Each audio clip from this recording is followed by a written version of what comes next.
Fatima Samarqandi. This is a woman grew up in a house which is all jurist. Her father is the Muhammad al-Samarqand. Her father was a scholar.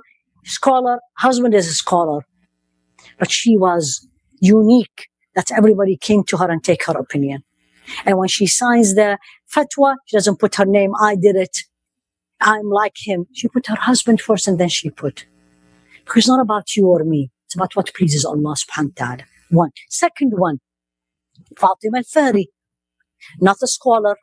I don't know, nobody talks about her studies. But she had money.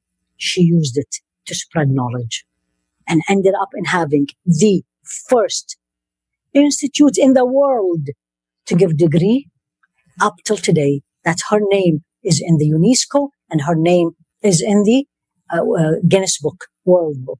Not because she was the most beautiful or the tallest or the richest or the wife of somebody, because of what she have given to education.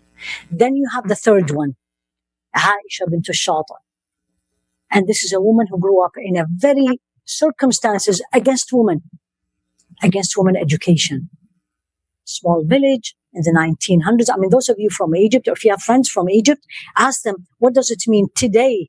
Today, I have a friend who lives in these small villages in Egypt, and always ask her, send me videos, send me pictures so I know. If you look where this woman grew up, it's like probably those of you from India or Pakistan is the same when you go to these small villages. But see where she ended up. Where she ended up. Why? Why? This is what do I learn? What do I learn as a woman? It's possible. Nothing is impossible. Everything is by Allah's will. And everything is by Allah's blessings. What does He want from me? He wants to see me. I really want to do that. I am willing to sacrifice.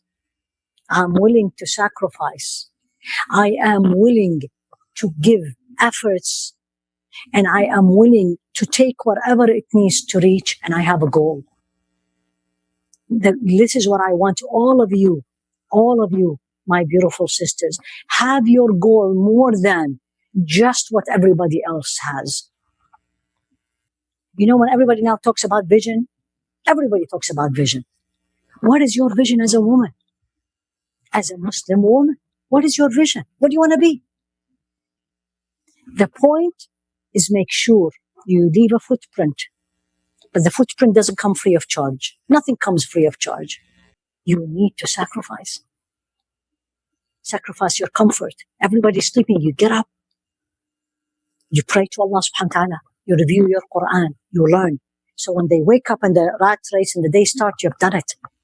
When everybody is doing this and doing that, you're not. You're different. Your vision. You're a woman of vision.